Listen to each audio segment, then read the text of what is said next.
The Nile, lifeblood of ancient Egypt and lifeblood of modern Egypt. Today we are exploring in the area known as Thebes, which is the ancient capital, and also home to the Valley of the Queens, the Valley of the Kings, the Ramesseum, the Colossi of Memnon, Luxor, and much, much more. This is Luxor Temple, but the focus of today's video is about Karnak. The history of Karnak, the Karnak complex, is largely the history of Thebes and its changing role in the culture. Religious centers varied by region, and when a new capital of the unified culture was established, the religious centers in that area gained prominence. The city of Thebes does not appear to have been of great significance before the 11th dynasty, and previous temple building there would have been relatively small, with shrines being dedicated to the early deities of Thebes. Now, most of the construction that we're going to be looking at here is from the Middle Kingdom and the New Kingdom, such as these statues of sphinxes with ram's heads, and all of this sandstone and limestone construction. But as always, the focus of the video will be anomalous structures that we see made out of much harder stone. Of course, the works of the New Kingdom and the Middle Kingdom are very impressive, but it's the aspects that don't fit into the picture of the dynastic Egyptians that will be our focus, such as this massive granite statue, which you can see has catastrophic damage to it. Of course, it was damaged during times of conquest and plunder, but its actual creation is a mystery in that the dynastic Egyptians did not have the tools to be able to do grand works in hard stones such as granite. This is what remains of a giant obelisk broken into several sections. And the question is, what caused it to break? Was it simply an invading army that knocked it over? Or is there evidence of catastrophic damage from a time before the ancient dynastic Egyptians existed? Some of the surface weathering on this stone is not typical of the way that granite decomposes. It's sloughing off in layers, and that could be evidence of high heat striking the surface in the distant past. And then we have fascinating structures such as this. Originally, this was one piece of stone. The stone is called Travertine, and it was originally one piece of stone and has undergone a lot of repair work. But originally, this one block of travertine would have weighed conservatively 1,000 tons. And according to our geologist, there are no quarries in Egypt from which you could cut a 1,000-ton block like this. And it's her estimate that the quarry from which this stone came from is in Turkey. That's a very great distance to move such a huge piece of stone. Also notice the holes in the ceiling where probably giant doors were originally located that would open inwards. And as we continue to travel along in this area, you see the mud brick walls in the background, and this curious structure that has been reconstructed. It was originally made of several very large pieces of stone, quartzite, which is the reddish pinky colored stone, and then black granite. We'll come back to that one. But first I want to show you another one of these large travertine structures. Once again, originally this was one piece of stone and estimated weight probably minimum 500 tons and possibly 1,000 tons, and it again likely came from a quarry in Turkey.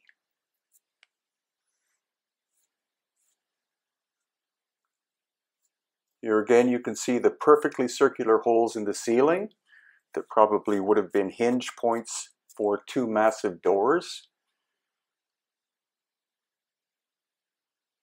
And the hieroglyphics are not as finely done as the structure itself, so the hieroglyphics were probably added during the dynastic period. This is actually quite a common thing that we see in ancient Egypt, where the dynastic people adopted the older structures they found, probably repaired those that show evidence of catastrophic damage, and then carved their hieroglyphics into them. Once again, the perfectly circular holes in the ceiling. And here, evidence of a saw. Now, during most of the dynastic period, the Egyptians had bronze tools, as in bronze saws and chisels, not steel. Steel came in most likely at a minimum around the 8th century BC. And now we're exploring that structure that we walked past previously, once again made out of relatively large blocks of quartzite and also granite. This very interesting tub, once again, has surface carving on it, but the original was likely not made by the dynastic people. It was an inheritance. And here again, we can see the perfectly circular holes as we saw in some of the other structures in the area. Now, quartzite is located in general in Cairo, which is a fair distance away from this area of Karnak and Thebes, and granite in general came from the Aswan quarry, which is in the southernmost part of Egypt. And now we're going to inspect this interesting staircase, very precisionally put together and unlikely to be a modern creation, nor that from the dynastic period. It could once again be an inheritance from a much older culture that had advanced machining, lost ancient high technology. And as we inspect more, once again you see very finely fitting pieces of ancient stone. And this work could not have been originally done by the dynastic people, but was an inheritance. Now this is the dynastic area. Here again we see giant pillars or columns made out of sandstone, which is a local material, but none of these columns are one piece of stone. They're several sections, one on top of the other, and of course covered in hieroglyphics. This is an amazing achievement by the dynastic people, but it's the other structures made of harder stone which are of particular interest to us. Again, you see the sheer sense of scale of the dynastic works, and of course the modern repair work done largely in concrete, because this temple was destroyed likely many times after the dynastic period and possibly damaged during the dynastic period by invading armies.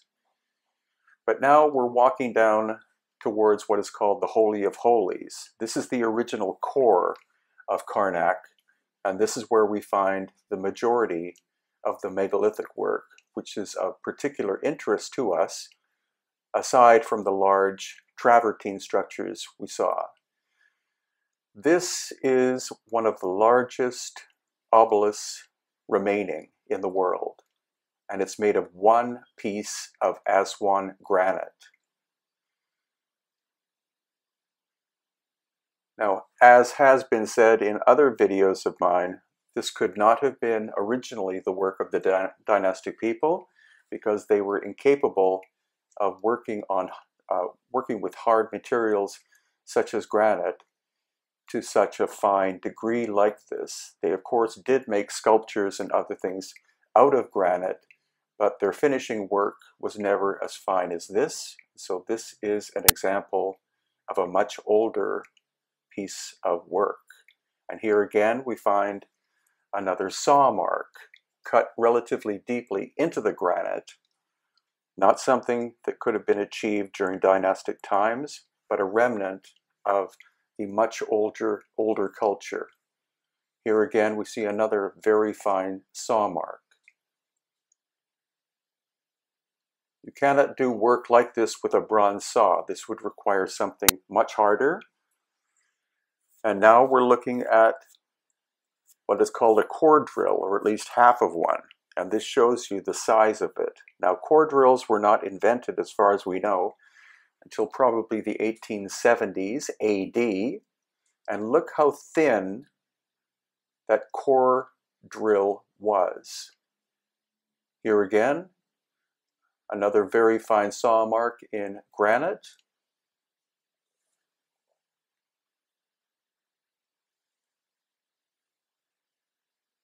And another perfectly round core drill hole. When we look at it in detail, we can even see the feed rate or the penetration of the core drill. Now we're looking at some catastrophic damage. You can see that the surface of this once pillar is basically, the material is sloughing off, and it's believed that this was caused by a blast of very high heat in the distant past. We're now inside what is called the Holy of Holies, which is the core or center of Karnak. And again, you can see the walls are sloughing off. Again, likely the result of a blast of high heat, possibly plasma from the sun that occurred approximately 12,000 years ago, according to some experts such as Dr. Robert Schoch and Dr. Paul Laviolette. I highly recommend their works. And now once again we're looking at some black granite, and again you can see that the material is basically sloughing off, and the cracking is not the result of normal weathering, but expansion, likely from the inside out, as the result of a blast of very high heat. Karnak is one of the best examples of where we see evidence, or at least possible evidence, of ancient plasma from the sun striking different places on the earth, here in Egypt and also in other locations such as Peru and Bolivia. Now here is some granite, again, which is degrading very badly, and this, once again, is not the result of standard normal weathering, but more likely the result of a blast of high heat. And a very large piece of travertine with 2 perfect drill holes, and also catastrophic damage, which again I believe is the result of high heat. So its locations such as Karnak and also the Ramesseum and the Colossi of Memnon, which are all relatively close to one another, where we see strong evidence of ancient catastrophic damage that occurred prior to the time of what we call the pharaohs or pharaonic time span. Now once again we're looking at a very large statue made of granite, where again the material is basically sloughing off.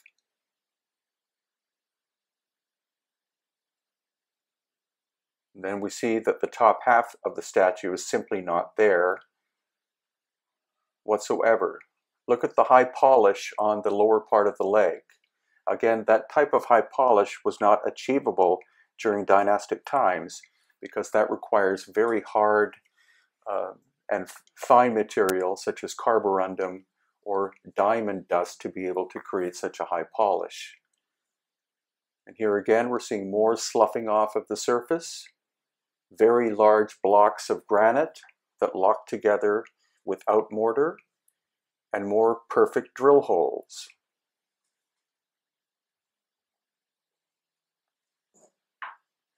Now, this was the first time we were able to walk through this section of Karnak. This was in April of 2019. Prior to that, as far as I know, this area was not open to the general public, and it was filled with amazing ancient wonders. Look at the almost perfect flatness of this granite slab. Once again, almost impossible to achieve during dynastic times. And then a gray or black granite or syenite or possibly even diorite statue that has literally been blown to pieces. Here again, you can see the high polish that would have been very difficult, if not impossible, to have been achieved during dynastic times. And in this section, we're going to see some quartzite statues. Again, quartzite is a material that would have been very difficult for dynastic sculptors to work with.